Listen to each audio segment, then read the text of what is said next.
Seja bem-vindo a este canal, eu sou Maicon Santos e você tá no Pode Congregar. Essa mesa que tem o objetivo trazer fé, virtude, conhecimento que edifica e nos conecta. Hoje eu tô aqui com a presença ilustre do meu amigo Jânio Paz, um irmão em Cristo que Deus me deu a graça recentemente de conhecer e andar mais perto, né? Jânio, ele é um irmão que tem um vasto conhecimento, um leitor ávido, né? Um cara muito inteligente, apesar de ter um complexo, de ter tido um complexo De burrice?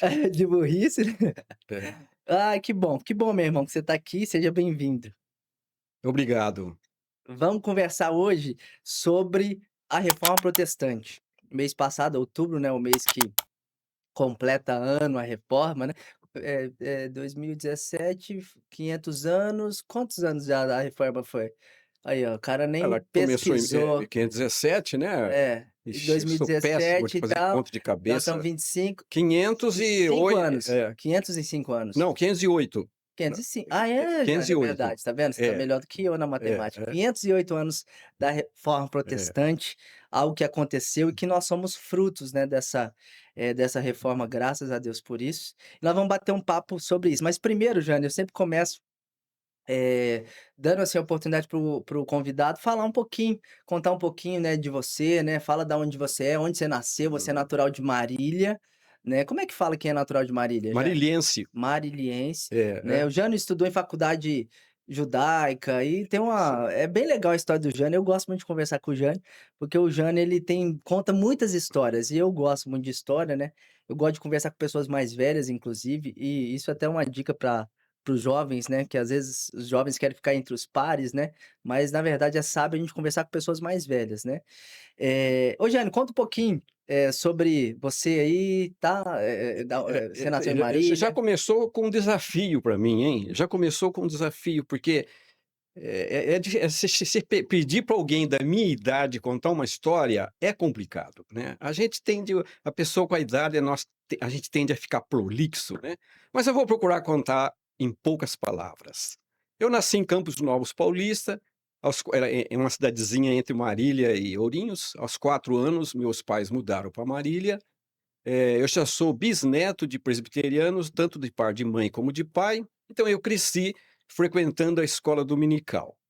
Na juventude, quando eu fui estudar em São Paulo, né, até por uma questão, assim, de ser da moda, né, eu me tornei ateu.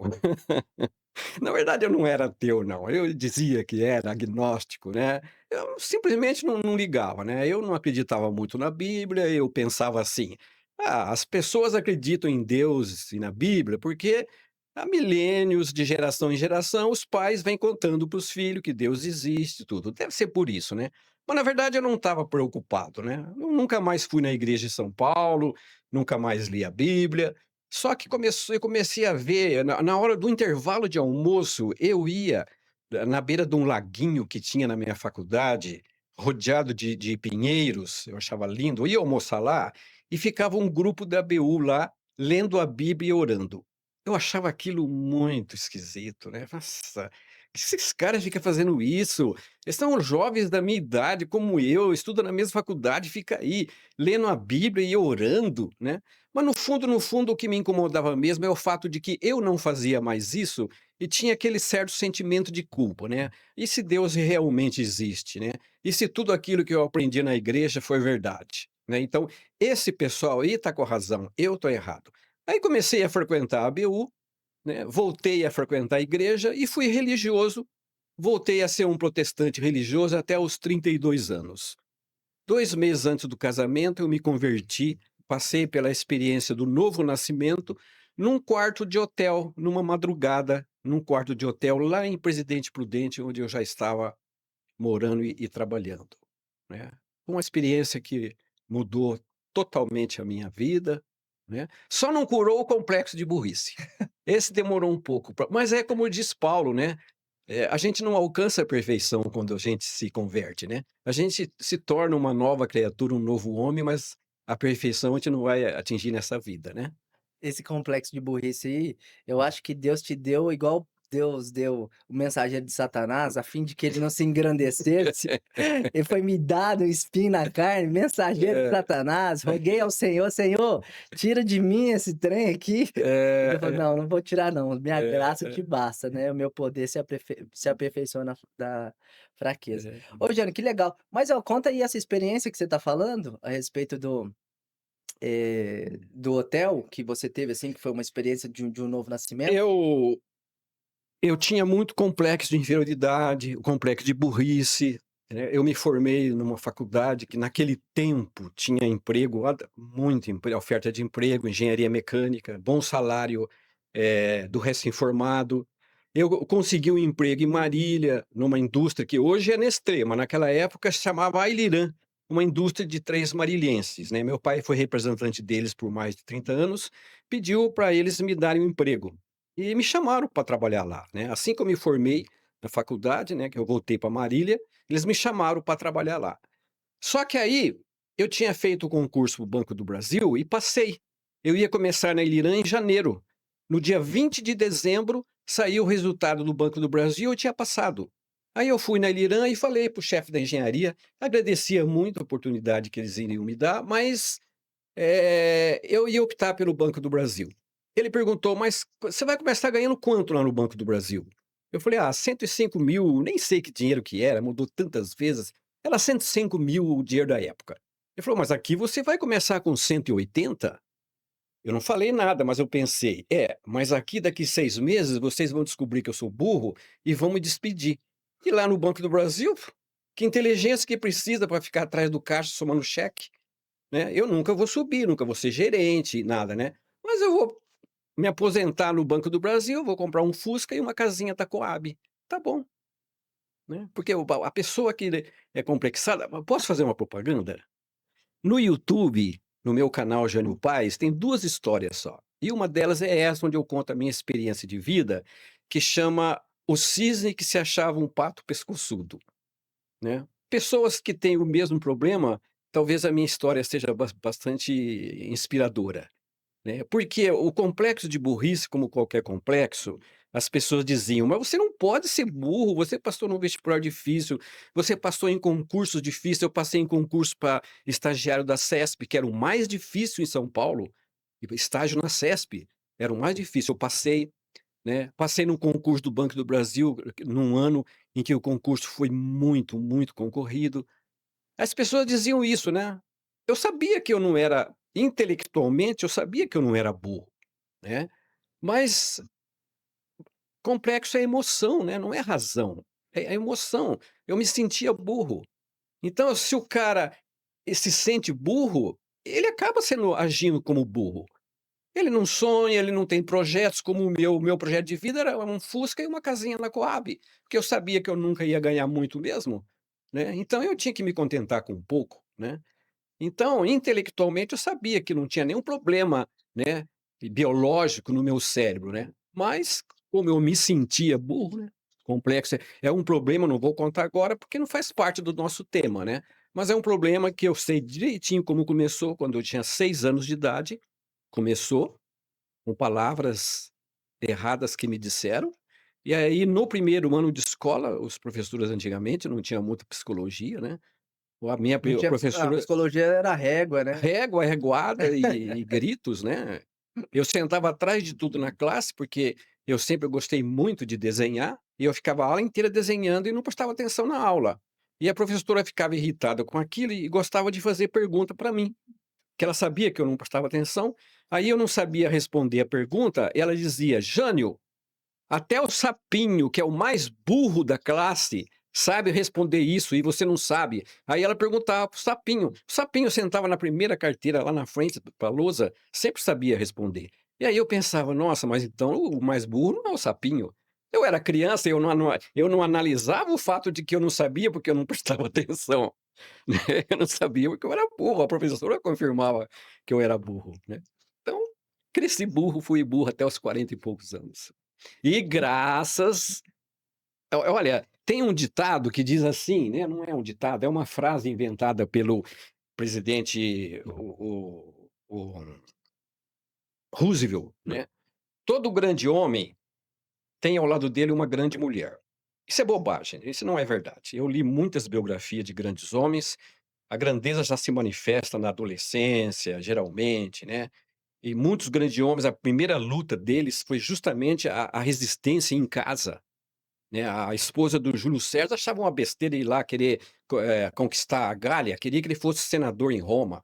A esposa do Colombo, do Cristóvão Colombo, achava estúpida as ideias de navegação dele, queria que ele fosse político na corte de Lisboa.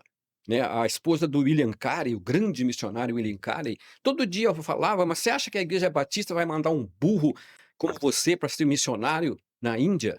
Né? E assim, outras histórias. E as grandes mulheres também. E vale para as grandes mulheres. As grandes mulheres nunca precisaram de nenhum grande homem ao lado dela, não. Né? Agora, as pessoas medianas precisam, sim. Aí eu concordo. As pessoas medianas precisam de um grande ou uma grande ao lado. Né? E no meu caso, eu tive uma grande, né? A Joyce. Né? Eu fui curado do meu complexo de burrice. Eu passei a escrever livros. Né? Me tornei até um pouco talvez arrogante em algumas áreas, por influência da Joyce. Não na arrogância, né, mas na autoconfiança. A autoconfiança que me deixou Você saiu de um extremo para o você outro. sabe que eu tenho todas essas características para ser um grande escritor, menos uma, né. Eu li outro dia um livro do Eça de Queiroz, uma entrevista, na verdade não foi uma entrevista, e o Eça de Queiroz se perguntaram para ele: "Quais são as características necessárias para ser um grande escritor?" Ele falou: primeiro arrogância. Né? O cara achar que ele tem alguma coisa que vai interessar para todo mundo ler. O segundo, que é mais ou menos semelhante, que é o cara ser pedante. Né? O terceiro é ser. Falou várias dessas características, né? Orgulhoso, tudo. E por último, ele tem o talento de saber escrever bem. Eu tenho todas as outras, eu só não tenho a última. Ah, Mas ninguém é perfeito. ah, Né? Ninguém vai ter todas as qualidades, né?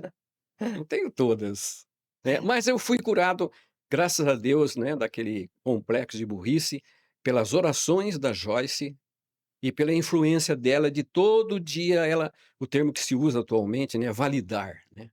A Joyce a vida inteira ela me validou. A vida inteira a Joyce demonstrou como que ela me valoriza, como que ela ama aquilo que eu sou e como que ela sempre esteve feliz com o padrão de vida que eu pude dar para ela. Ela nunca, nunca reclamou de nada. Mesmo no tempo que tivemos que andar a pé, porque vendemos o carro para dar entrada numa casa, mesmo o tempo que tínhamos um carro bem velho, né? Mesmo tempo que passamos por apertos financeiros, ela nunca fez uma reclamação. Isso foi muito importante na minha vida. que benção, hein. Tá vendo, aqui já é uma declaração de amor já, ó. Deixa eu dar um exemplo. Ah, Isso sim, sim. Nossa, nossa, que eh, bênção, testemunho. a esposa que eu tenho, quanto mais assim, uma vez eu falei uma coisa num churrasco da família e as minhas cunhadas, acho que minhas irmãs também ficaram chateadas com o que eu falei, porque eu disse assim: "Todos os homens que eu conheço, todos, incluindo meus irmãos, meu pai, os meus amigos de infância, todos os homens que eu conheço, eu sou o que casou melhor". Aí uma cunhada minha ficou ofendida: "Mãe, mas você não sabe como que é a vida na casa dos teus irmãos, dos teus amigos?" Eu falei: "Não, eu espero que eles também pensem a mesma coisa", né. Mas, tem uma história muito interessante que eu gosto muito de uma escritora inglesa, Jane Austen. Quando eu comentei das grandes mulheres, é a mesma coisa, né, as Aham. grandes mulheres tiveram que vencer a resistência em casa primeiro, né. As mulheres É do talvez do até Orgulho e mais. Preconceito? O A Jane Austen é do Orgulho e Preconceito? Jane Austen, Jane Austen. É essa. Jane Austen. A Jane Austen é considerada um dos 100 escritores, um dos 100 melhores escritores da humanidade, né. Quando ela começou a querer mandar os livros dela para as editoras, que era caro comprar papel, os livros dela têm 500 páginas, 600 páginas, imagina o custo, né, e fazer aqueles manuscritos e mandar para as editoras, a mãe dela ridicularizava ela. A mãe dela sempre falava para ela: "As tuas historinhas são legais para a gente ouvir no inverno em frente à lareira, mas você achar que alguém vai editar os teus livros? Ah não, isso é muita arrogância tua, muita", esqueci o outro termo que se usa, né. Mas ela acreditou, mas a primeira resistência foi em casa com a mãe e com os irmãos, que achavam que ela era uma escritora medíocre. Ela escreveu poucos livros, porque morreu jovem.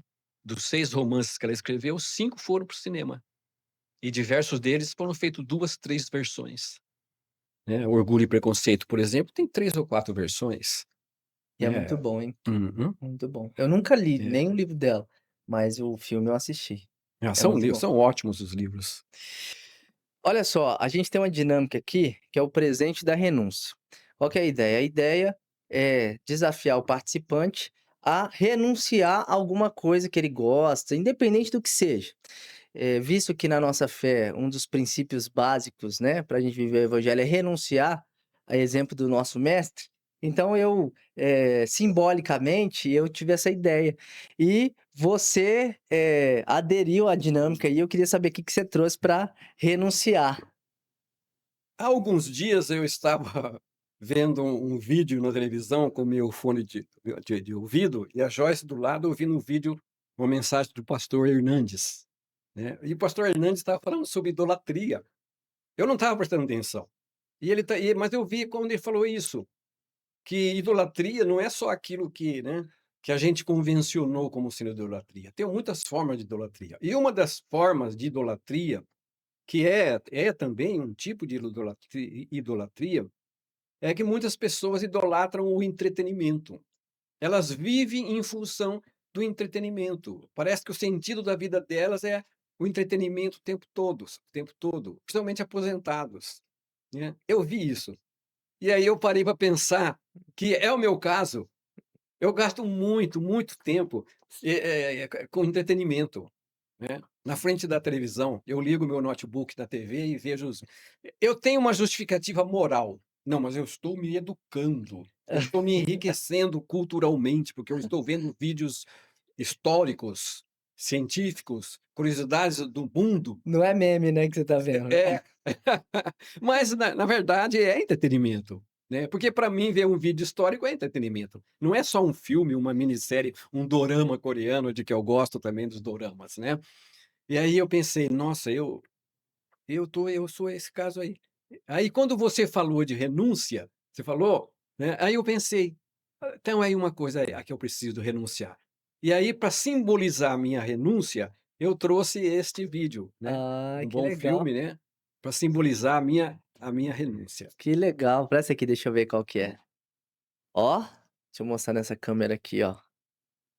U-Boat, é assim que se pronuncia? É um Ó, filme de submarino é da Segunda legal. Guerra Eu acho que eu já assisti esse filme aqui, é um clássico, que é muito bom. Isso. Que legal. Aí, ó, fica a dica, né, pra você, tá. Renuncia um pouco do seu entretenimento. Que bênção, obrigado. Maravilha, meu irmão, maravilha. O DVD tá aqui, né? Tá Ah, aí. tá, ó, É, legal, cara. Ah, dá pra assistir no computador, cara. dá, é. Que legal. Vou assistir só por causa de você, porque se Deus colocou no seu coração, isso tem algum propósito. Eu vou É. assistir esse trem aqui e Deus vai falar alguma coisa comigo, né. Aquele que tem ouvidos pra ouvir, ouça. Eu acredito, Diante, que não existe nada aleatório, cara. Eu acredito que tudo Deus tem um propósito e dá pra gente contemplar a Deus e perceber a Deus a partir das mínimas coisas, né.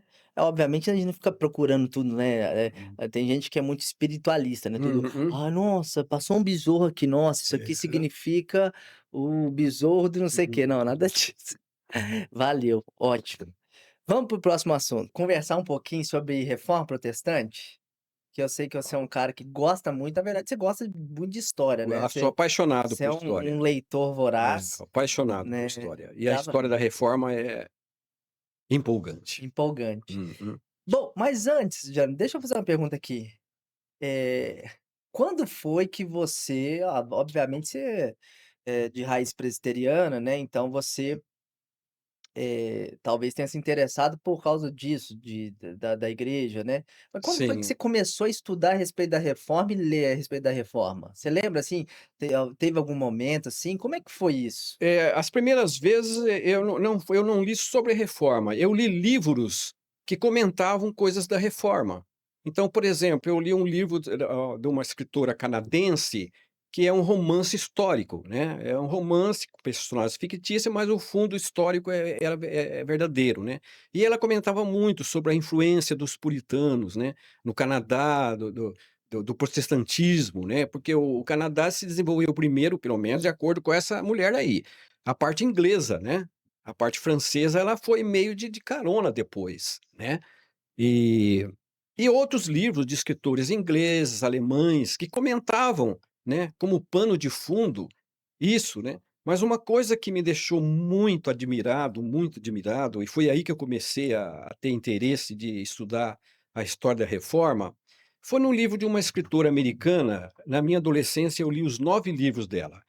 Os livros dela são muito importantes na literatura americana, deu origem a uma série que passava na Band, Os Pioneiros. Laura Ingalls Wilder. Ela conta nos 9 livros a história dela, desde quando ela tinha 4, 5 anos de idade até os primeiros anos de casada, né.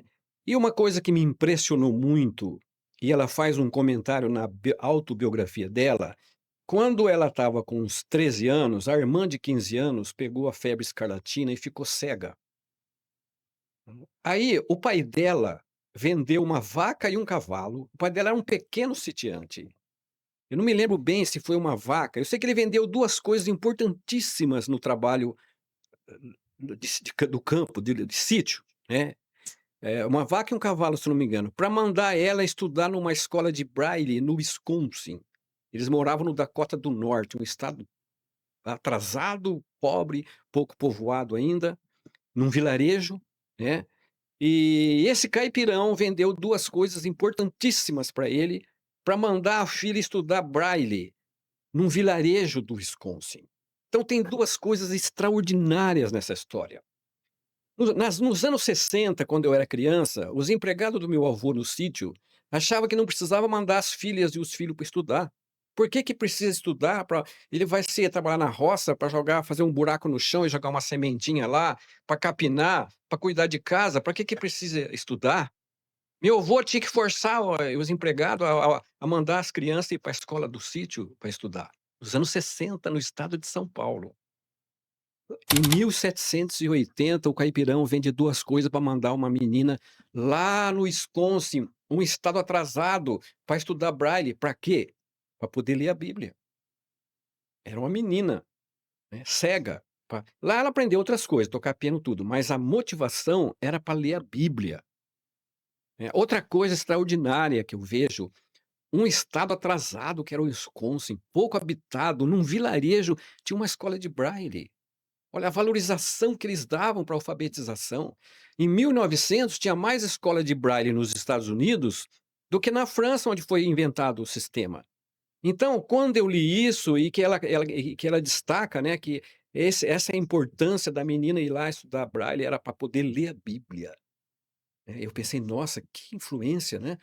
Nem todo mundo levava a sério, é claro, como em qualquer país, a maioria dos protestantes não levava a sério. Como os católicos nos países católicos, né. Mas aquela cultura, né, é interessante, né, aquela cultura de valorizar a alfabetização, o trabalho, o dever, né. Então, tudo aquilo daqueles livros dela, foram me deixando apaixonado, aí Isso eu queria isso saber com 15 de onde anos. vinha aquilo. Isso Isso com 15 com anos. 15 anos. Nossa. Não, que eu li? É, É, com uns 15 15 anos, anos. é. Foi aí que eu comecei a me interessar, né, E porque aí ela de e comenta e sobre a aí cultura, né. e aí depois disso como é que foi? Você foi pe co como que foi a sua dinâmica, assim, de leitura para você ir aprofundando essa questão da reforma, assim? Você, sei lá, foi para ver biografia de Calvino? Não, eu comecei Como é que foi assim? lendo livros sobre a reforma mesmo, né, só que só de protestante, né, só de historiadores protestante. Aí quando eu estava com uns 25 anos, eu pensei: "Bom, eu só conheço a versão protestante, e agora eu quero conhecer a versão que dizem os católicos", porque eu via que nas escolas eles diminuem muito a reforma, né. Porque quando eles ensinam o protestantismo, quando ensina, eles colocam o protestantismo apenas como um movimento religioso. Né, e não foi só um movimento religioso, foi um movimento que teve uma influência muito grande na sociedade, na vida profissional das pessoas, nos governos, né. Tanto que o John Kenneth Galbraith, que escreveu um livro, A Era da Incerteza, que virou uma série que passava na TV Cultura, ele disse o seguinte, eh, "O calvinismo foi a mola mestra do desenvolvimento do norte europeu e, em consequência, Estados Unidos e Canadá, né, Nova Zelândia também, né. O João Calvino foi o primeiro homem no mundo a dizer que o problema, um dos principais problemas da pobreza é a má distribuição de renda.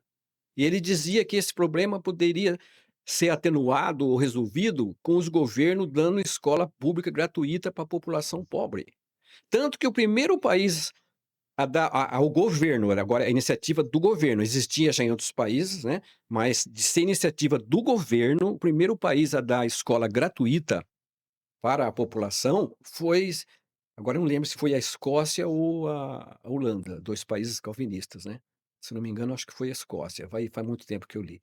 Mas aí eu comecei a me interessar por ler a versão católica, e eu comecei a comprar alguns livros de católicos, comprei o livro de um padre espanhol, né, um livro muito bom, e eu vi que não havia muita diferença, né. A grande diferença é que os historiadores católicos, davam mais valor à parte, assim, como se a reforma fosse mais, assim, um movimento social, sabe. Ah, tinha muito aquela submissão à igreja católica, inclusive dos governos, aí as pessoas queriam se libertar do jugo católico, então eles, assim, levaram muito para esse lado, sabe. Mais para esse lado, assim, mais social, tudo, né. E faziam algumas críticas, é claro, porque os historiadores protestantes também fazem críticas, os protestantes fizeram muita coisa errada, né, todo movimento tem um monte de coisa errada, aquele, fanatismo no começo, radicalismo, né. Mas eu achei interessante que, assim, nas coisas principais, não diferia muito, sabe. Só que assim, os historiadores católicos, eles procuraram colocar que a motivação da reforma protestante foi aquela coisa lá da venda das indulgências, né. Até porque aí se a motivação foi aquilo, aquilo acabou, então, né, tudo bem, né, agora mas não foi só aquilo, foi muita coisa, né, não foi só aquilo, né, foi muita coisa. E aí, ih, me fugiu o que eu ia falar. Ah, coisa da idade, né. Mas aí eu fiquei mais apaixonado ainda, né.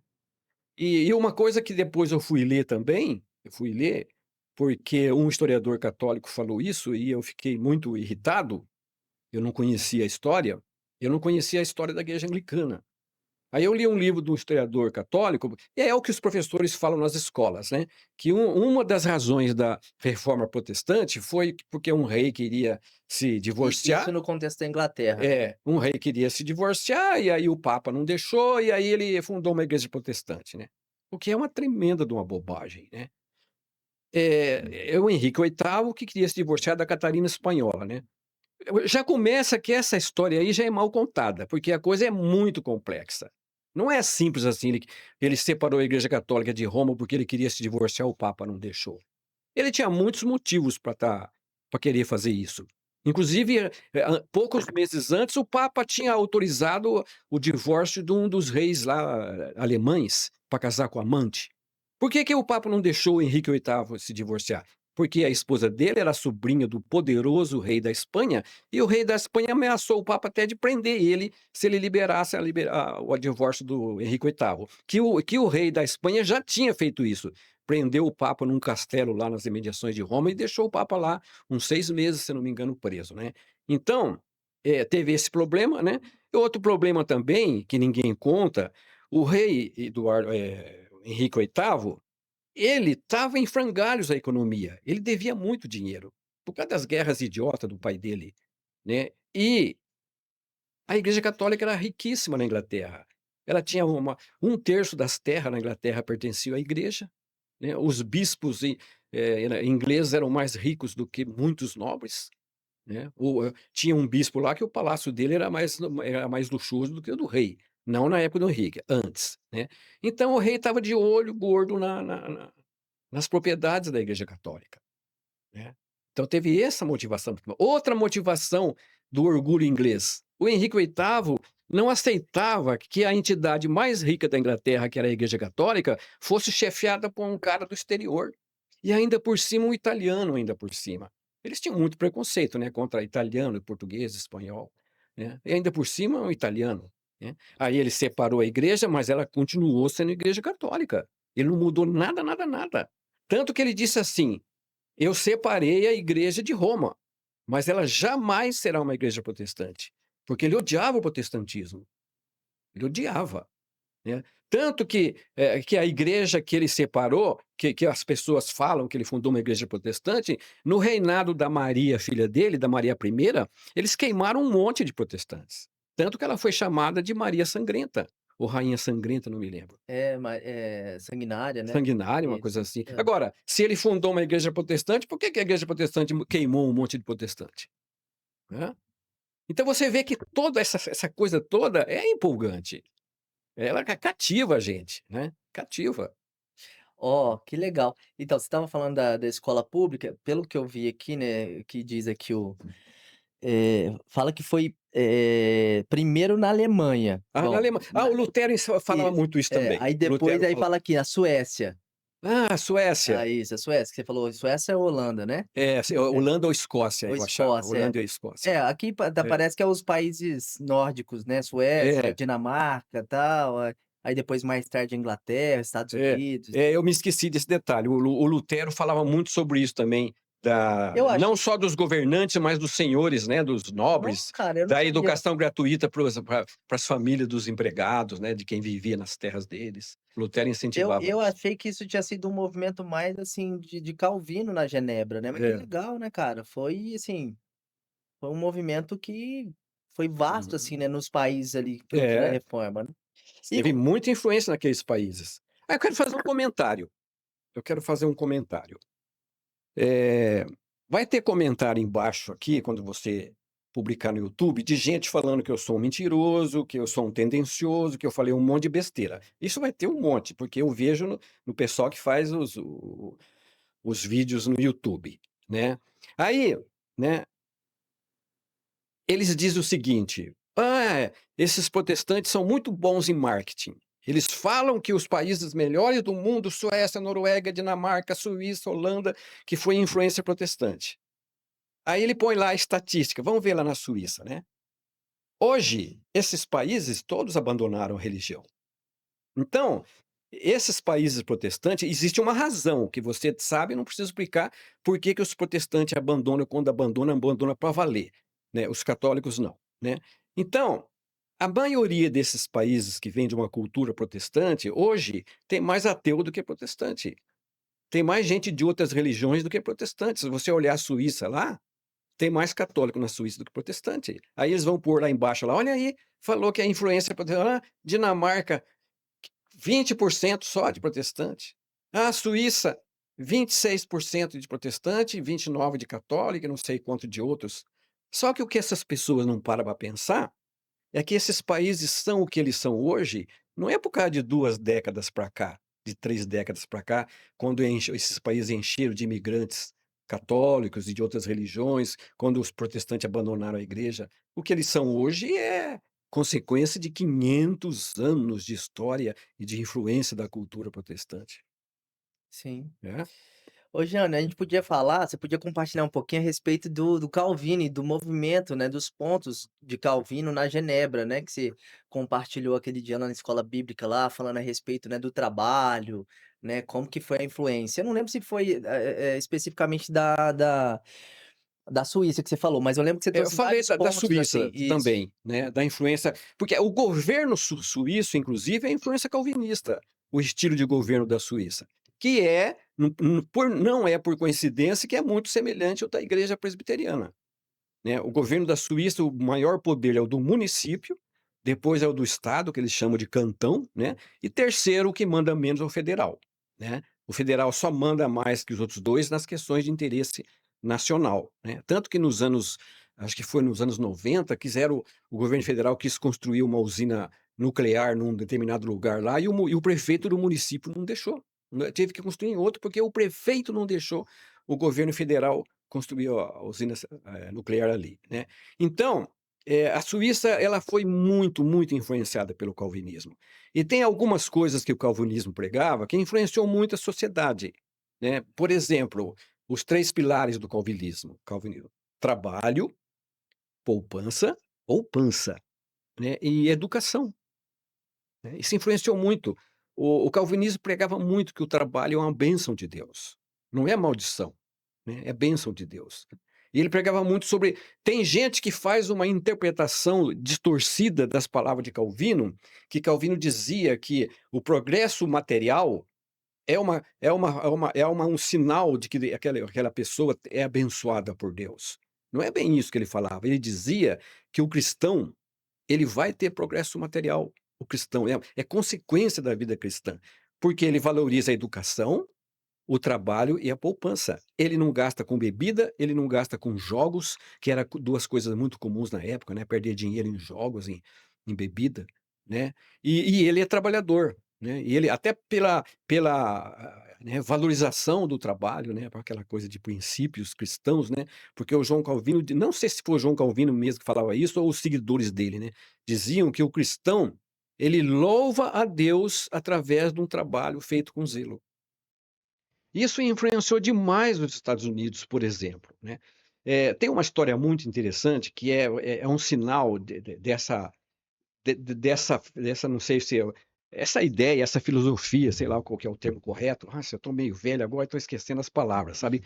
Eu li a autobiografia da Eleanor Roosevelt, né. Ela conta que em 1905 ela tinha um emprego junto ao governo federal, ela era solteira ainda, ela andava pelas cidadezinhas, pelas fazendas, ela fazia reuniões em igrejas, em salões de clube de sociedade de bairro, essas coisas, para ensinar as donas de casa a poupar e a investir em ações.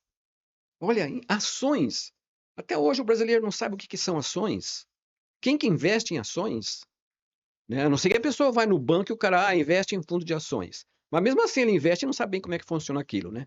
E em 1905 ela ensinava as donas de casa a investir em ações, em poupança, porque sem poupança das famílias, né, o país não progride. João Calvino falava isso, né, que as pessoas do país, o povo tinha que poupar para que o país progredisse. Que legal, cara, que legal. E, ô Jane, e você, que você, assim, dentro do que você estuda, né, que você gosta, assim, o que você acha, assim, da reforma, o ponto que mais que você acha mais legal de tudo, assim, pontual, assim, da reforma, assim? Olha, o que eu acho mais legal de tudo, são vários pontos, né, que são muito legais, mas eu acho que a coisa mais legal de tudo foi pregar para o homem que ele está ligado diretamente com Deus, né, que ele não precisa de nenhum que intermedie por ele. O único intermediador é Cristo. Ele mesmo, né, é o sacerdote da vida dele, e que quando ele peca, no momento em que ele se arrepende, que ele confessa a Deus, ele está perdoado.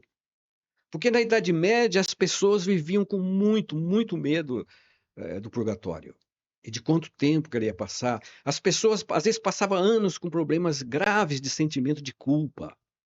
Eu vou te contar uma historinha que é um exemplo, um entre milhares e milhares e milhares, né? O que era a pessoa ter um sentimento de pecado na Idade Média, antes da Reforma. O rei, não dá para guardar aqueles nomes daqueles reis lá. O rei que foi namorado do Ricardo, do grande herói inglês, o Ricardo Coração de Leão. Ele foi para a cruzada, liderar a cruzada junto com o Ricardo Coração de Leão. Isso em 1160, por aí, né? Século XII, né? 1160, foi para né, a Terra Santa, né, como eles diziam, liderar uma cruzada. Mas ele não queria ir de jeito nenhum. Ele era um cara passivo. O que ele queria era ser monge. Ele não queria ser rei, ele queria ser monge, ele queria viver em oração, em leitura bíblica, né? Mas ele foi obrigado a ser rei, né? Esse detalhe não importa.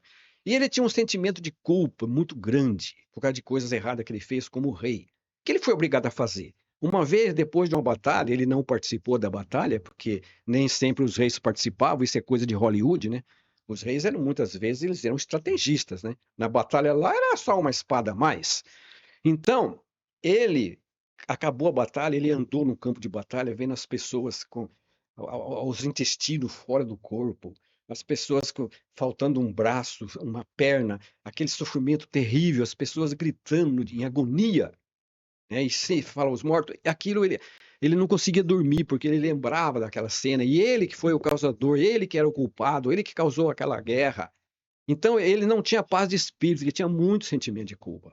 E ele não queria ir liderar a cruzada. Mas como a França era o país mais poderoso então, né, depois é que vinha a Inglaterra, o Papa queria que ele fosse, porque se o rei da Inglaterra e da França fosse, aí muitos outros iriam aderir à cruzada, né? Alemães, suecos e de outros países, né?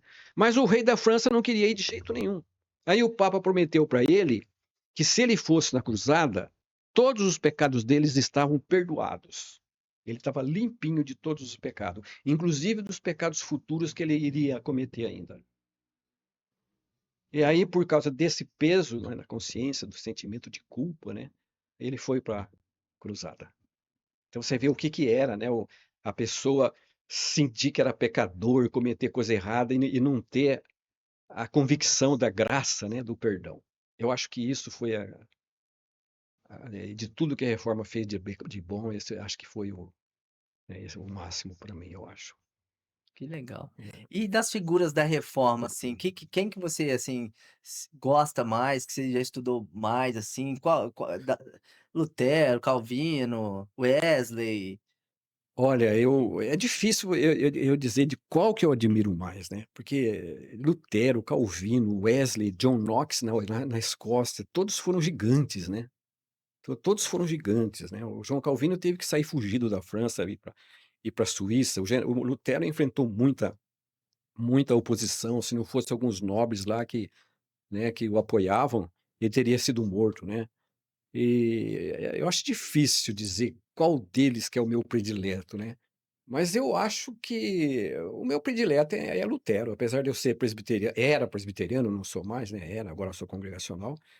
Apesar de ter sido criado numa igreja presbiteriana, eu acho que foi o Lutero, né? Até porque ele que começou, né? O João Calvino foi um guerreiro também, mas o João Calvino já foi depois, né? Depois ele fugiu para a Suíça, onde as ideias dele, em pouco tempo, ele começou a ter um monte de seguidores, de apoiadores, né? Mas Que o Lutero, fazer o que ele fez no início, como diria o nordestino, foi cabra macho, né? cabra macho. É, Lutero foi cabra macho. Não, e outra também, o Lutero ele teve, você vê hoje um país ateu como a Alemanha, um país ateu como a Alemanha comemorar o aniversário de nascimento de Lutero. É porque ele foi grande na Alemanha, né? Não apenas por causa da parte religiosa, né? Mas a influência dele na Alemanha foi muito grande. Ele estabeleceu a base do alemão, né? A Bíblia do Lutero equivale aos Lusíadas no português, né? E Legal. o incentivo que ele deu, aí as pessoas vão falar, né, eh, e as besteiras que ele fez, né, e as besteiras? O João Calvino, toda vez que se fala em João Calvino, já se cita o radicalismo dele, o extremismo dele, que ele foi, realmente foi. Todo o movimento é radical no início, todo o movimento, né. Então, João Calvino, ele foi radical, ele era fruto do tempo dele. O tempo dele era um tempo de radicalismo. Em muitos países, alguém podia ser preso se fosse pego orando a oração do Pai Nosso no idioma dele. Só podia orar em latim. Se ele fosse pego recitando o Salmo 23, por exemplo, em inglês, ou um francês, ele era preso. Então era um tempo de muito radicalismo, né, e o radicalismo de um lado provoca o radicalismo do outro, né. Então, Lutero fez besteiras, por exemplo, Lutero seguiu a tradição antiga do preconceito contra judeus, né. Ele nunca foi a favor de matar judeu, mas ele era a favor de expulsar todos os judeus da Alemanha. Então, Oh, é mesmo? Não sabia disso ele não, era a ué. favor de expulsar os judeus da Alemanha.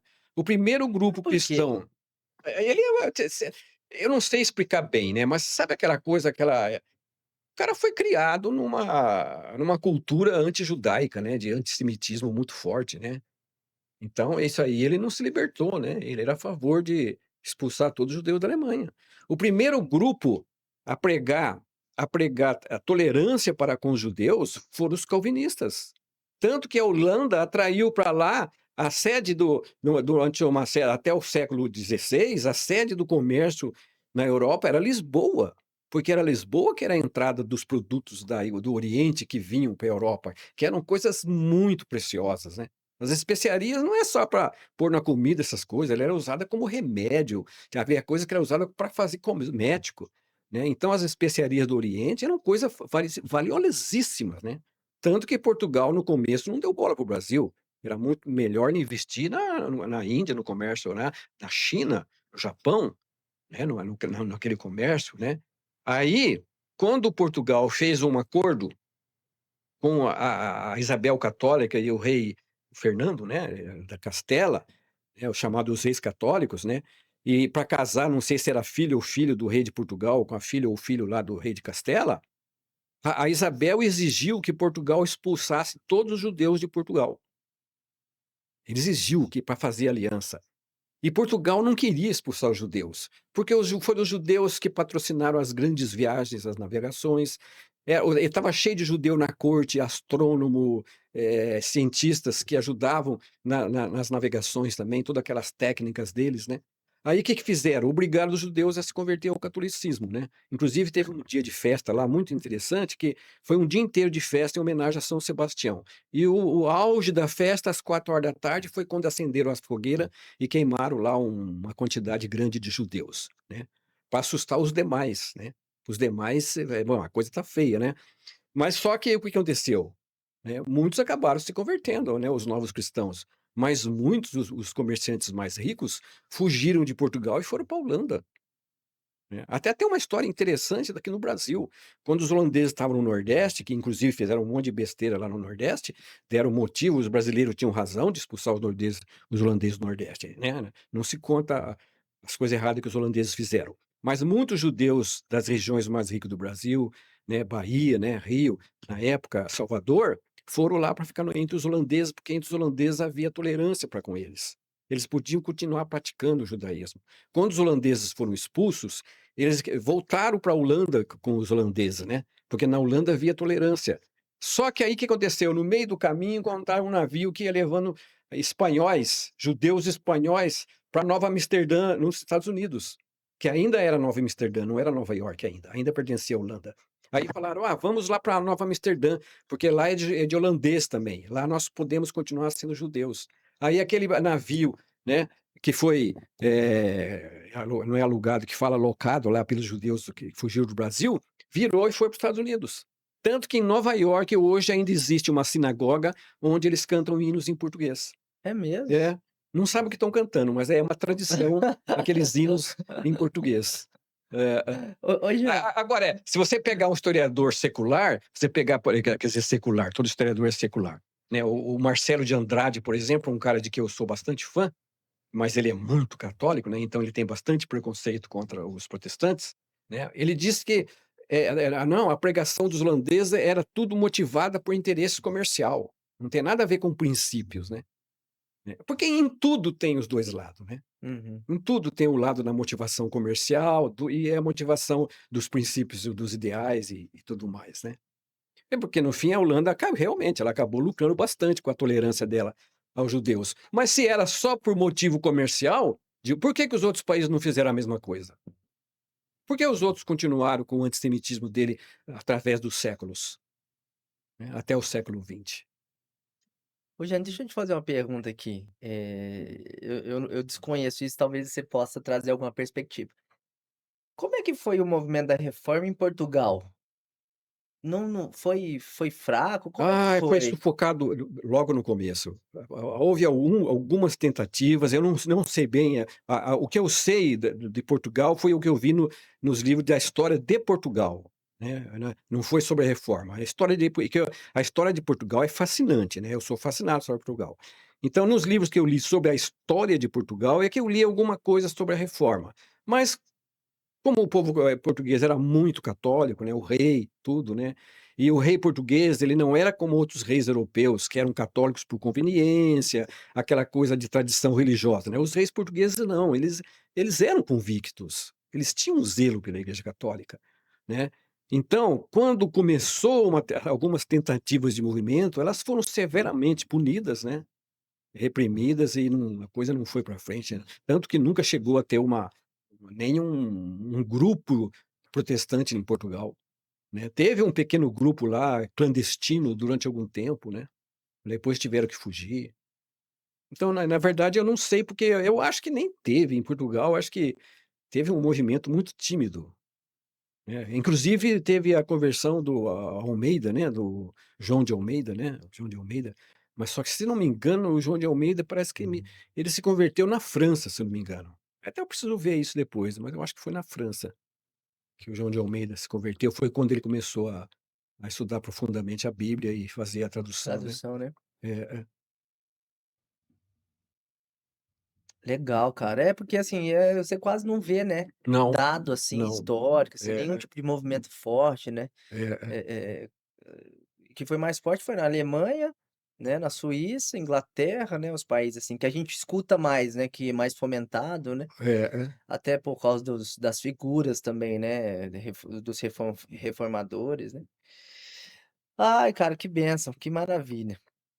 É, só co ainda sobre isso, aqui no Brasil, né, veio um grupo de imigrantes protestantes no século XVI ainda, acho, mais para o final do século XVI, mas o José de Anchieta e o Manuel de Nóbrega, que eram 2 eh, 2 pessoas, admiráveis, né, a maioria dos protestantes não sabe disso, mas eu admiro o José de Anchieta, sabe, principalmente José de Anchieta, aqueles jesuítas. Ele, ao contrário do que se ensina nas escolas aí, a escola ensina muita mentira sobre os jesuítas, sabe? Muita mentira, muita besteira. Os jesuítas, eles eram pessoas que eles tinham um amor à obra, sabe? Eles tinham um grande. Tinha lá aquelas coisas, eles podiam estar errados em muita coisa, tudo, mas eles eram idealistas. Eles tinham Missionários de amor, fato, eram né. missionários. Abandonar o conforto, a comodidade de Portugal, da Espanha, para vir morar na meio da selva. Vão morar no meio da selva, no meio dos índios. O que que eles tinham para ganhar em termos de vida material? Nada, né. Quando o cara chegava em Santos, por exemplo, para subir para São Paulo, tem até um romance chamado A Muralha, tem até uma minissérie da Globo, A Muralha, que Uhum. era a Serra do Mar, né. Para ir de Santos para São Paulo eram dias e dias. Inclusive esses dias eu vi um cara criticando num vídeo que o herói brasileiro Dom Pedro, na verdade, no dia da independência que ele deu o famoso Hugo o grito, ele estava montado numa mula. Assim, em termos jocosos, sabe. Estava montado numa mula, né, quer dizer, se fosse um herói no estilo americano europeu, estava montado num alazão, num cavalo. Hum. Nossa, isso é uma burrice tremenda. O Dom Pedro subiu de Santos para São Paulo, cavalo não subia a Serra do Mar. Tinha que ser só mula e burro subia a Serra do Mar. Cavalo não subia, não tinha resistência para isso, né. Esse cara aí estava pensando igual os discípulos quando viram Jesus entrando num jumentinho, Ah, é. É, né, porque na é, cabeça deles não dá pra entender também, pô, por que num jumentinho, é, né, e era é, pra ser cumprida a profecia, né, Jesus tinha que é. entrar no jumentinho. No livro do Ben-Hur, o Ben-Hur é um romance tudo, né, mas muito interessante, né. O Ben-Hur fica decepcionado, né, "Uau, Jesus, né, entra um burrico". Mas eu estava falando do jesuíta e desviei o assunto, né. Então, os jesuítas, eles tinham um amor profundo pela obra deles, né, de catequizar os índios, né. Os jesuítas não exploravam os índios. Explorar os índios para quê? Né. Tudo bem, os índios trabalhavam, plantavam tudo, mas eles estavam vivendo não lembro o nome que se dava aquelas, Nas aldeias? na tem um nome lá, dos jesuítas, né. E, então, no zelo dele, quando chegaram os primeiros protestantes no Brasil, né, acho que final já do século, século XVI, né, quase 1600, né, o José de Anchieta expulsou, né, ele conseguiu liderar um movimento e expulsou eles, né. Expulsou, ele não voltou para a Europa quem se converteu e virou católico, né. Então foi teve aquele o da dos franceses no Rio, né, mas também foram expulsos, acabou em nada aquele movimento, né. E o Villegagnon também era um tremendo de um safado, sabe. Ele era protestante apenas por conveniência, né, mas era um safado tremendo, né. É. Ô Jane, de livro, assim, o que que você poderia indicar, assim, a pessoa quer começar a estudar sobre a reforma, né, assim, o que que você porque, assim, também a sua, Hum.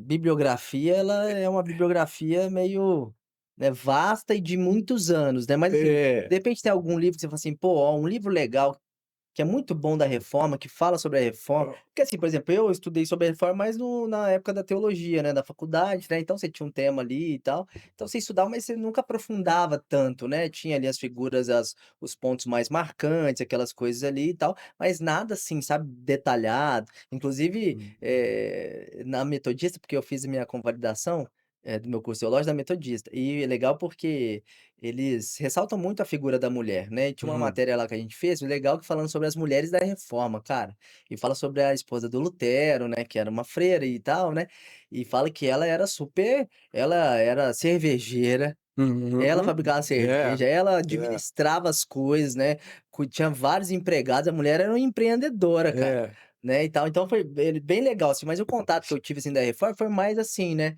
dentro desse âmbito, assim, nada muito histórico, assim, no sentido de historiadores e tal. Você tem alguma coisa para indicar, assim, que você fala: "Ó". Olha, faz muitos anos que eu li esses livros, né, não lembro dos títulos. Tem uma coleção de 7 livros escrito por um ex-padre cubano, mas aí eu não lembro o nome da coleção, eu não lembro o nome do escritor. Deixa eu ver se eu acho. Eh, Tem um livro escrito por um escritor batista, A Reforma, o título é só A Reforma, é muito bom, é dessa grossura assim, ó, um livro bem grosso. Mas assim, num momento assim, não me lembro de nenhum título e não lembro de nenhum escritor, né. E agora tem um livro que eu indico para quem gosta de ler romance, livro de aventura. Eu quero indicar um livro que, apesar dele ser romance, ele o pano de fundo do livro é a reforma na França, né, os huguenotes, na França, no século XVI. Esse livro é lindo, é lindo. A escritora não é protestante, ela não é, ela é católica, né, chama Taylor Caldwell, uma americana, Taylor Caldwell. O nome do livro é A Luz e as Trevas. Então, tem as personagens fictícias, né, mas aquele pano de fundo, ela vai contando, né, sobre o movimento dos huguenotes na França. Esse livro é muito interessante para a pessoa ter E uma ideia o que como foi a reforma na França. o que que eram os huguenotes? Eles Os eram refor protestantes eram protestantes. chamados de, Ah, huguenotes, os seguidores de João Calvino. Eles eram ah. tanto que na França teve a famosa guerra da La Rochelle, né, uma batalha muito famosa, que La Rochelle era um bastião protestante, né, uma cidade protestante, e o rei Luís XIII, né, inclusive quem leu o livro dos Três Mosqueteiros, né, um dos 3 ou 4 livros dos Mosqueteiros, quem viu o filme sabe, né, que os mosqueteiros participaram da expulsão dos protestantes da França quando eles tomaram La Rochelle, né, que era ali a principal cidade protestante na França. Ah, que doido. Que era dos huguenotes. Mas tinha muitos nobres que eram huguenotes, né, tanto Navarra, por exemplo, o reino de Navarra, que o rei Henrique não sei o quê, acabou casando com a Margot, filha do Luís XIII, filha daquela maluca que chamava Catarina de Médicis, né, que era um rei protestante também, né, não lembro se é Henrique, o nome dele de Navarra, né, e então os seguidores de não me lembro qual é a origem da palavra, né, eram chamados de huguenotes, mas tinha muitos nobres que eram huguenotes também, né, tanto que acabou, o cardeal Richelieu, que foi o primeiro-ministro, né, durante o reinado do Luís XIII, o grande inimigo dos Três Mosqueteiros, o Alexandre Dumas nos Três Mosqueteiros coloca o Richelieu como um vilão, né. Na verdade ele foi um grande estadista, o Richelieu, né, e bem na época dele é que começaram as perseguições aos protestantes, né. Mas o Richelieu, na realidade, ele era dizem alguns historiadores que na verdade ele era ateu, né. Mas ele era cardeal, né. Na verdade, ele não estava nem aí com a questão religiosa. O que ele queria era a França progredir, era a França se tornar poderosa. E ele sabia que para isso tinha que dar liberdade para os protestantes, porque havia muitos nobres que eram simpatizantes dos protestantes. E esses nobres estavam, para fortalecer o movimento protestante, né, aí realmente tem os interesses mesmo, os interesses políticos, tudo. O que que esses nobres estavam fazendo? Nos feudos deles, eles estavam incentivando todo mundo que morava lá a se alfabetizar. Alfabetizar, mas por quê? Para fortalecer o movimento protestante. Não era por princípio, para poder ler a Bíblia. A ler a Bíblia era desculpinha, né, Não, tem que aprender a ler para ler, as meninas também têm que aprender a ler para poder ler a Bíblia. Como dizia o Lutero, João Calvino e os outros, né. Mas no caso desses nobres franceses não, era apenas para, motivação política, né, assim como isso sempre teve, né, as guerras religiosas na Europa, né, tinha muita motivação política, né. O apoio que os príncipes alemães deram para o Lutero, né, nem sempre era por princípios, né, às vezes Sim. era motivação política, Oportunismo, né. oportunismo, Sim. né. Ô Jean, deixa eu te falar uma coisa aqui que eu me lembrei, eu acho que a gente poderia ilustrar dessa forma, né, porque a gente tá falando sobre a reforma, e a reforma tem a ver com reforma, É. né, com É, transformação e tudo é. mais, né, e principalmente o palavra, né, os solas, né, que são, né, a base da reforma, né, sola escritura, enfim, sola graça. Eu me lembrei da história que você contou da sua mãe, de uma menina que, foi um dia lá pedir alguma coisa, sua Ela mãe. pedia esmola em casa todo Isso, e dia. aí a sua mãe e tal, e aí depois tinha missionárias que também parece que me adotaram elas, não me Sim, lembro 2 bem, tá. missionárias norueguesas. Isso.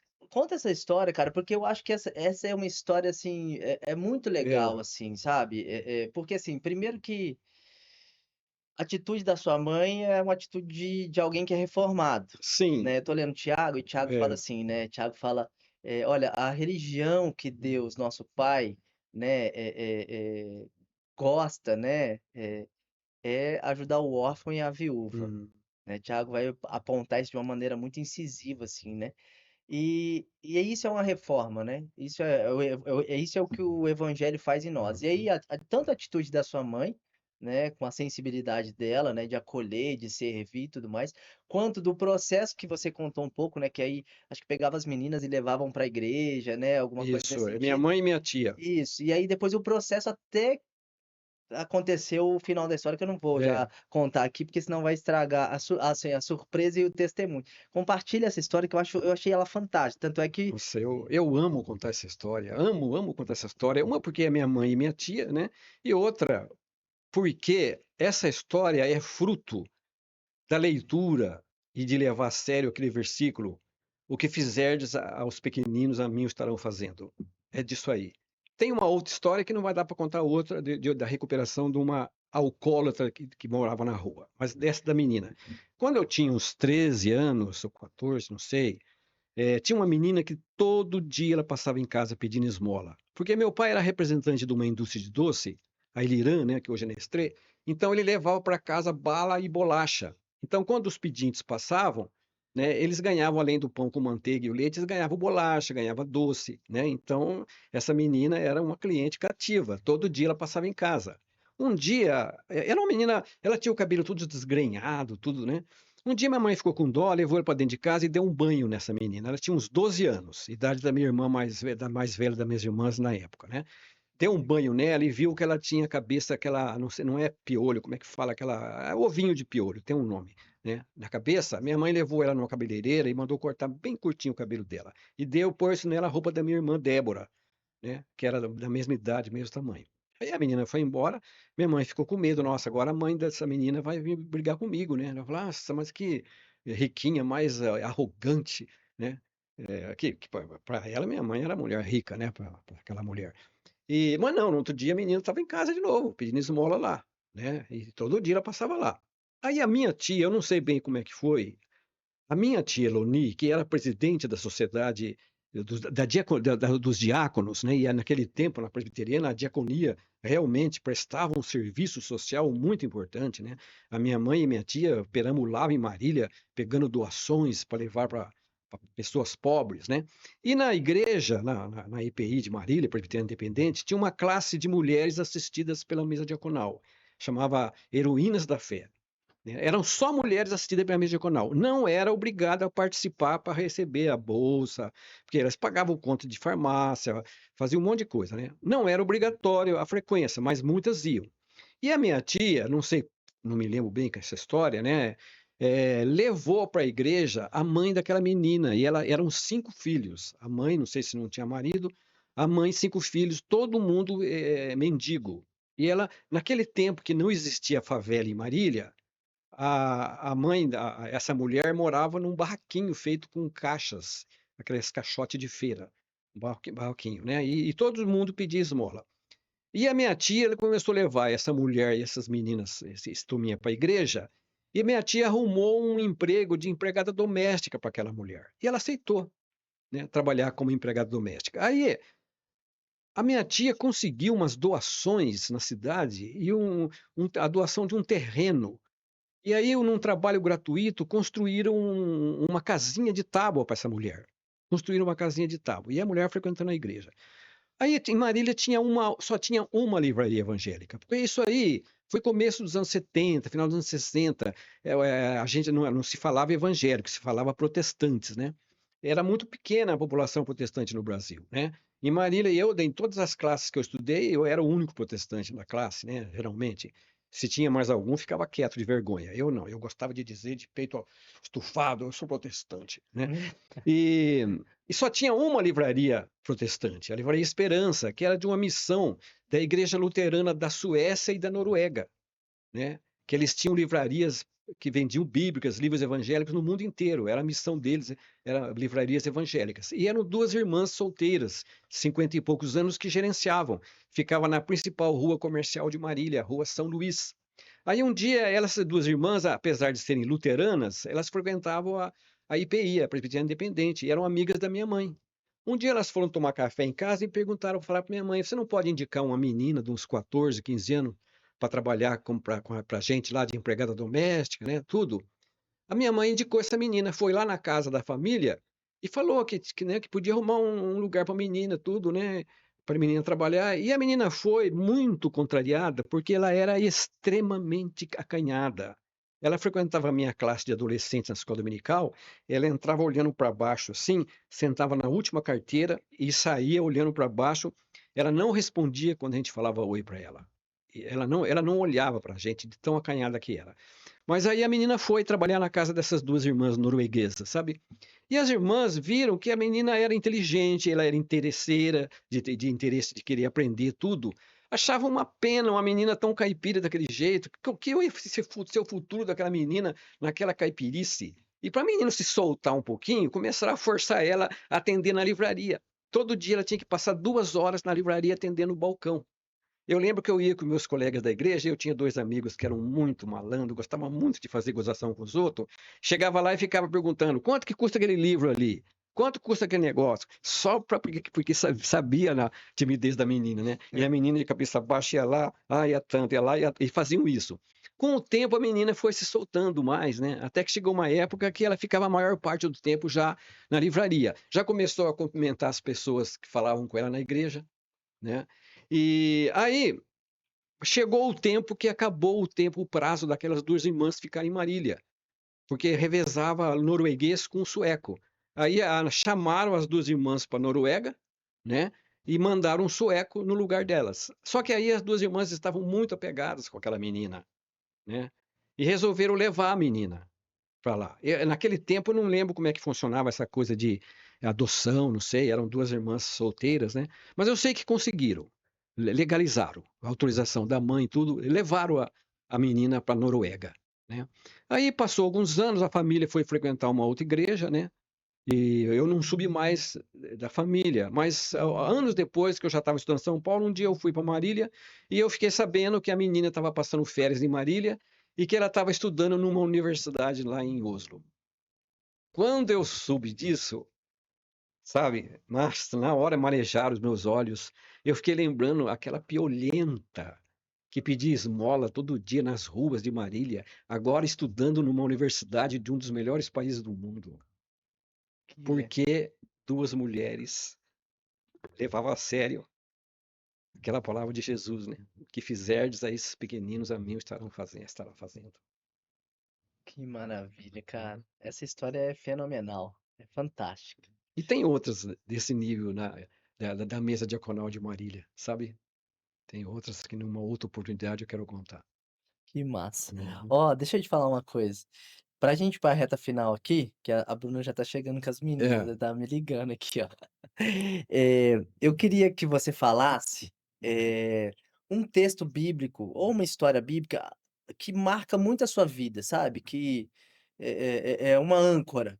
vamos É, falar assim, que você sempre pô, se fosse falar pode ser um de agora, do momento, recente, pode ser um que você gosta muito, que vem na primeiro na sua cabeça, o assim. primeiro que me veio na cabeça foi o herói de toda a minha vida, né. Quando eu era adolescente, os meus colegas tudo eram muito fãs do Sansão, do Davi, né. E eu sempre fui um adolescente meio tonto, sabe. A molecada gostava de Bang Bang italiano, eu odiava Bang Bang italiano, que só tinha tiro, mas não tinha história. A molecada gostava de Hércules, né, essas coisas, eu não gostava de nada dessas coisas, né.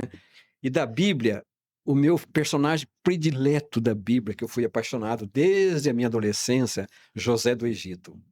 Nossa, a vida toda, né, eu li muitas vezes a história do Egito, né. Quando eu comecei a estudar francês, eu já comprei uma Bíblia francesa, a primeira coisa que eu li, José do Egito.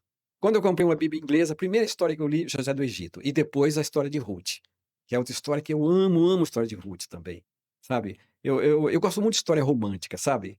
Aí um dia até alguém perguntou para mim: "Jânio, você", né, eu era jovem ainda, né, "eu achei que você gostava", uma menina perguntou para mim da igreja, que vai ser homem, homem gosta de aventura, essas coisas, né. "E você gosta de filme romântico, história romântica?" Eu falei: "Não, eu gosto de aventura, gosto muito de aventura. Só que a aventura mais empolgante que existe é a aventura de um homem com uma mulher. É uma aventura tão linda que o próprio sábio de Israel disse que não entendia, né. O próprio rei Salomão disse que não entendia, né, o caminhar de um homem com uma donzela, né. A aventura de uma vida de um homem e uma mulher é muito lindo, né. E a história de Ruth é uma história linda, né, a história de Ruth. Mas José do Egito me inspirou a vida toda, né. E quando eu fui morar em São Paulo, que eu fui morar estudar lá, e jovem, morar em república, né, morar em república, né, e eu tinha alguns amigos de república, numa república só conheci eles, nas outras nunca teve. Mas eu tinha uma república que tinha uns caras que levavam umas bonitonas para dormir com eles na república, né. Então eu jovem, tudo, né, tinha a tentação de fazer a mesma coisa, né. Aí eu lembrava de José do Egito, meu herói. Aí quando chegava a bonitona, você ó. É. Não, eu nunca nem tentei levar, mas é uma coisa interessante, né, o meu livro, O Quarto Pelo da Verruga, o tema é esse, né, a influência da escola dominical na vida do adulto, mesmo do adulto que abandonou a igreja, que era o meu caso e de outros jovens da faculdade, que foram criados na escola dominical, a influência da escola dominical, né, e abandonaram a igreja. Mas aquela influência ficou. Eu, em todos os anos que eu morei em República em São Paulo, eu nunca mudei o meu tipo de era o mesmo que eu era em Marília, eu era lá. Era a mesma coisa, aquela influência forte da escola dominical, sabe. E às vezes que eu tinha tentação de fazer coisas, assim, que eu sabia que eram erradas, né, eu lembrava do meu herói, né, José do Egito, né. Que legal. É inspirador, né, a É. personagem José é inspirador da vida da gente. Vocês intentaram o mal contra mim, mas Deus transformou o mal em bem, né. Nossa, É, é é fantástico. lindo, né. Ó, gente, é o seguinte, o Jânio é um excelente escritor, já escreveu algumas obras, eh, e vai fazer uma revisão numa próxima agora. Eu quero te desafiar o seguinte, se você é um leitor que gosta de ler coisa boa, comenta aqui, manda uma mensagem para nós, que aí o Jânio te manda alguns capítulos para você Ou ler. algumas histórias Ou curtas. algumas histórias curtas para você apreciar e você dá até uns palpite para ele, porque ele tá num processo de revisão para poder mandar, né, para Para editora. editora, né. E inclusive ore por isso, porque o Jânio tem um talento muito legal, né, Obrigado. e vamos orar para que Deus, né, dê a graça de publicar, né. Eu tenho lido alguns trechos de algumas coisas que o Jânio escreve, sério mesmo, não é migué, moral não, assim, é muito bom mesmo, né. E Obrigado. eu não sou um erudito nada, mas eu gosto muito de ler. E é muito bom, eu gostei bastante, assim, achei muito cômico, hilário, e até por causa de você que eu comecei a esboçar um livrinho aí, vamos ver se Deus se sai, né, por causa de você, sério mesmo, É. porque falei: "Caraca, que legal", né, e a gente precisa, né, infelizmente o Brasil é um país que não tem uma cultura de leitura muito, né, se bem que eu acho que até tem melhorado, pelo menos no meio cristão ultimamente, Jana, eu percebo que tem melhorado, porque, o pessoal, assim, a partir das redes sociais, começaram a iniciar muitos clubes de leitura, então hoje tem muito isso, Hum. né, então a galera reúne pra ler um livro, a Bruna mesmo, cara, a Bruna sempre teve dificuldade de ler. Agora recentemente, cara, eu acho que ela é o quarto, quinto livro que ela lê, junto com a minha Nossa, que sogra. legal. É, cara, tinha Hum. dificuldade. Esse ano eu acho que ela já leu uns 5 livros, 4 ou 5 livros, né. Então assim, ó, tá junto, né, e tudo, às vezes a pessoa tem um pouco de dificuldade de ler sozinha, mas em grupo é muito bom, porque você vai lendo, vai conversando, e eu acho que até ajuda mais a gente a absorver mais, né, porque você vai meditando naquilo ali, né, não é só a informação que vai entrando, você vai ali esmiuçando, Uhum. vendo outras perspectivas, né, então é bem legal. Mas gente, é isso aí, ó, esse foi o Pode Congregar, um pouquinho da Reforma Protestante, eu e o Jânio nem ia gravar nada hoje, a gente só ia tomar um café, mas eu falei: "Bom, tem coisa boa, já não tem muito conhecimento, falei: "Vamos aproveitar já e vamos bater um papo e conversar um pouquinho sobre isso, né", que é um tema super relevante e foi recentemente, né, o aniversário da reforma de qual nós somos frutos, né, nós somos frutos da reforma e a gente precisa continuar sendo reformado, né, Uhum. sempre, dia a dia, né, a partir da palavra de Deus, né, da vida, comunitária, que eu acho que também é muito importante. E é isso aí. Ô Jânio, dá uma mensagem final aí pra galera aí que tá nos assistindo, manda uma mensagem aí, uma conclusão que você quer falar a respeito disso, sei lá, o que você quiser dizer. Uma mensagem que eu quero dizer é: quem acompanha noticiário do que acontece no mundo todos os dias, eu faço isso, eu sou aposentado, né? Nós estamos vivendo a época mais empolgante da história da humanidade. É muito empolgante. O que nós estamos vivendo hoje, acompanhar o noticiário hoje do mundo é como você acompanhar uma minissérie, thriller, de ação, de suspense. É muito interessante, mas é muito assustador também, é muito. Alguém vai dizer: "Ah, desde quando eu era criança, 40 anos atrás, os pregadores, os pastores falavam: 'Ah, sinais dos fim dos tempos'". Certo, eu ouço isso eu tenho 71 anos, eu ouço isso desde quando eu era criança, nos anos 60.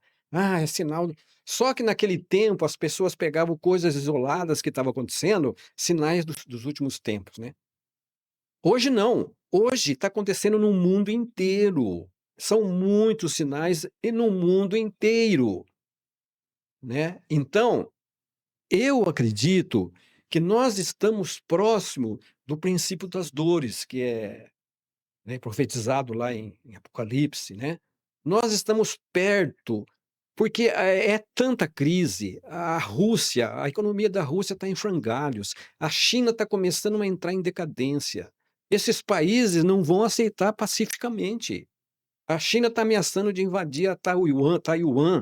O Japão ameaçando de, se a China invadir Taiwan, ele vai interferir militarmente. O Japão gastando uma fortuna em defesa, na indústria militar, coisa que nunca fez. A Alemanha investindo pesado na indústria militar, coisa que a Alemanha nunca fez. Os Estados Unidos sempre pressionavam a Alemanha, Japão para investir mais, né, para aliviar para eles. Agora eles estão investindo. Suécia, todos aqueles países, né?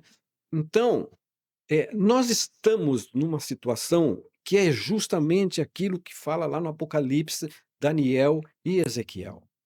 As profecias que não foram cumpridas ainda, elas estão em vias de se cumprir.